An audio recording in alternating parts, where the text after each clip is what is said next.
That's our volleyball team. Unbelievable job by Dan and the young ladies and getting to the Final Four. Hate that we missed it, but heard the ovation during the second half and kind of figured what was going on. So big time shout out to them and what he's continued to do with their program. I'm really proud of our team. I knew that this would be a tough game for a few reasons. Number one, it's the end of the week. This is our third game in 7 days.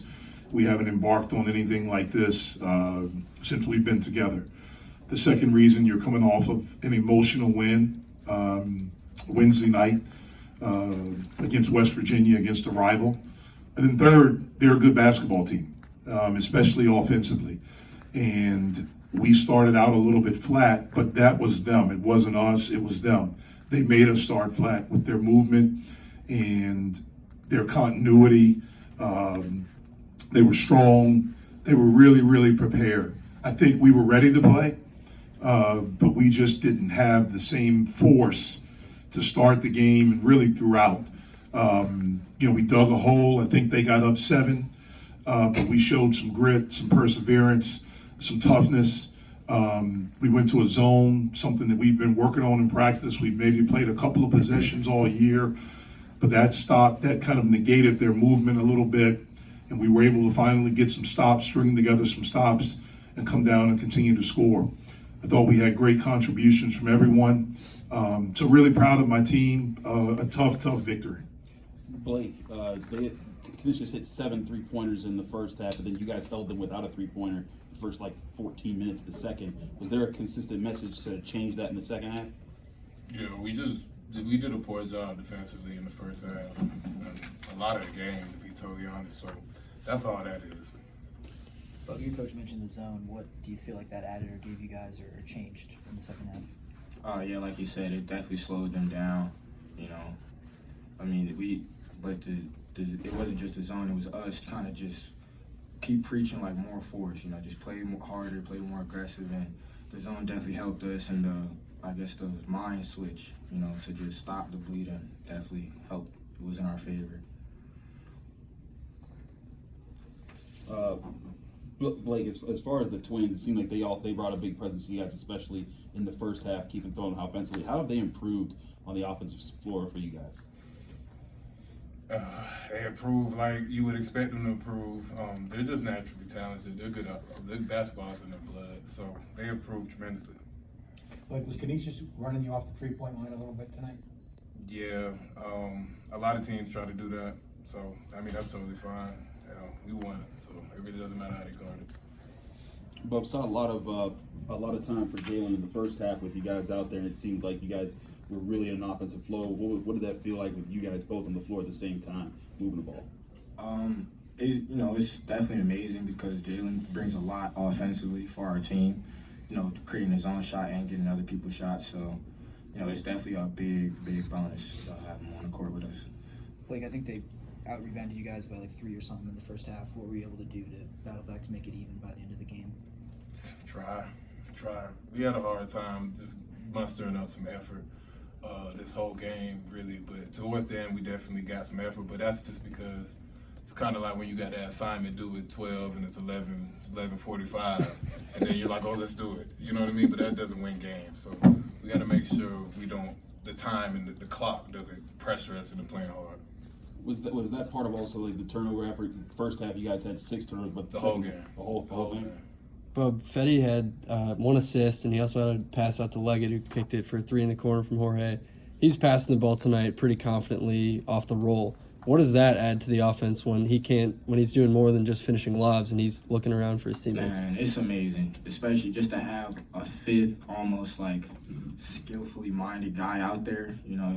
Usually it was kind of just a 1-2 punch with him and G, but he's starting to really, come into himself offensively. So it's definitely a big bonus to have just that fifth kind of, mindset out there to just do whatever we can to get a great shot. Thanks.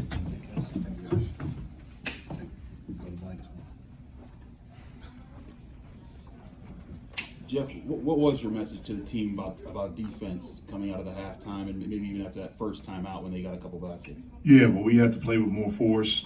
We had to try to create energy. They had us spread out. They had us chasing them. They had us in rotations.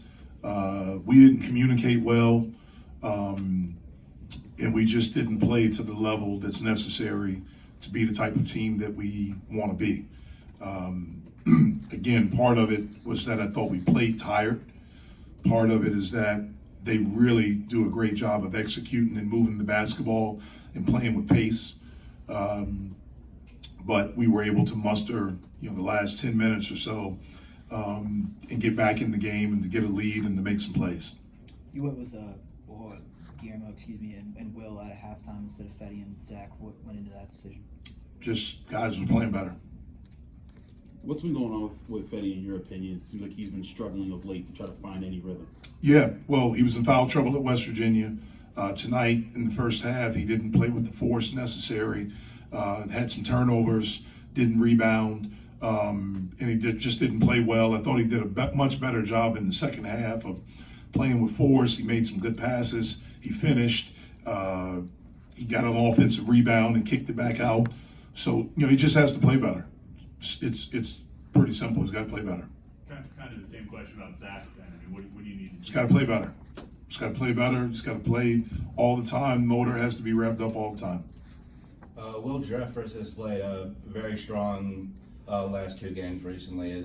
That's been something that you'd like to see, and any influence the increased playing time he's received the last 2 Yeah, he's played with force. He's played with energy. He's been a guy that's a connector out there. He communicates at a high level. He's not without mistakes, but he's played with force and he's played with energy, and he's done a good job for us. You're gonna play for 7 more days. Could this team use a breather? Yeah, we need a break. This is, like I said, it's the end of an energy cycle. Third game in 7 days, starting on Sunday to today. Coming off of an emotional win, a hard-fought game on Sunday. We really haven't had a lot of time to practice because of the games and things like that. This will be great for us to take a couple of days off. Obviously, we want them focused on their finals and the things that are necessary, for them to finish strong there. And then we'll get back together on Tuesday and start working on us. And then probably on Thursday, we'll start working on our next opponent. What kind of asset are Blake and Ishmael as leaders when things are kind of tough in those moments? You seem to be able to rely on them for big buckets and possessions. Yeah, well, those guys are experienced. Obviously, Blake has a lot of experience. Ish has a lot of experience. Blake has really grown as a leader. He's finding his voice. He's not afraid to use it. And I think he realizes now how much these guys look up to him and respect him. Thanks, Jeff.